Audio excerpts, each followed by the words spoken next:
그리고 이제 저희가 짧게 한 가지 짚어보겠습니다. 오늘은 물론 이제 코스피가 좀 하락세를 보이고 있습니다만은 최근에 이제 승승장구를 하고 있고 지난해 10월에 그 서울 삼성동 한 치킨집에서 이재용 삼성전자 회장 그리고 정의선 현대차그룹 회장 치킨 회동, 치맥 회동을 하지 않았습니까? 젠슨 황 엔비디아 최고 경영자가 또 이제 우리나라를 찾을 그런 예정인데 제2의 깐부 회동이 아니냐 이런 기대감들도 있거든요. 지금 최근에 이런 그 증시와 관련된 이런 움직임들, 흐름들이 총선에도 이번 그 지방선거에도 영향을 미칠까요?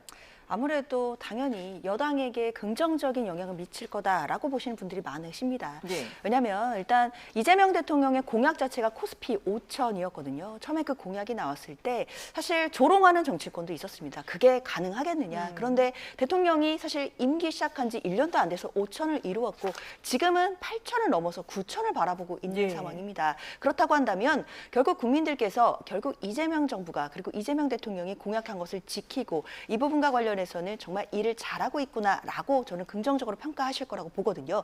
그렇다면 결국 이번 지방선거와 보궐선거의 표심에서도 일 잘하는 정부 도와주자 또는 이재명 대통령이 일하는 데 있어서 뒷받침해주고 정부의 좀 안정을 도와주자라는 표심들이 저는 작용할 가능성이 높기 때문에 지금 국민의힘에서 뭐 주장하는 것처럼 뭐 정권을 견제한다든지 뭐 정권을 심판한다든지 이런 취지의 이야기들은 저는 유권자들에게는 크게 소구되지 않을 것으로 봅니다. 예, 알겠습니다. 자, 두 분. 그렇다면 네, 국민의힘에서는 오히려 코스피 폭등이 악재일까요? 어떻게 좀 보세요? 일단 코스피 상승 국면 같은 경우 좀 쭉 이어지고 있는 상황이기 때문에 대통령의 지지율이 이미 선반영이 되었다라고 생각을 합니다. 그리고 저희가 이렇게 좀 기울어진 운동장 형태로 이번 지방선거를 치르게 되는 과정에 있어서도 이미 반영이 되었고 오히려 최근에 있었던 삼성전자 파업과 관련해서 앞서 말씀드린 것처럼 정부가 이 협의를 중재를 했습니다만 원칙 없는 합의에 이르렀기 때문에 결국에는 뭐 다른 카카오라든지 대기업들도 파업으로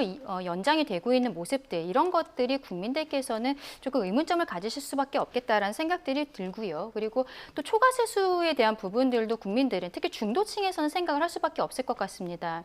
김용범 실장이 뭐 국민배당제 이런 것들을 SNS에 글을 올리신 것도 반도체 호황으로 인해서 나온 금액들이거든요. 근데 이게 어떻게 보면은 최근에 고유가 지원금이라고 해서 지난번 소비 쿠폰처럼 국민들께 이미 나눠드리는 부분들이 있는데 어떻게 보면 지난 소비 쿠폰보다는 정권이나 그리고 여당에게 크게 호재로 작용하지는 않는 것 같아요. 국민들께서 이런 부분에 있어서는 현명하게 판단하실 것이다 생각합니다. 예. 자, 6.3 지방선거 이제 진짜 얼마 남지 않았습니다. 내일 과연 어떤 성적표를 여야가 받아들이게 될지 저희 YTN과 계속해서 함께해 주시면 되겠습니다.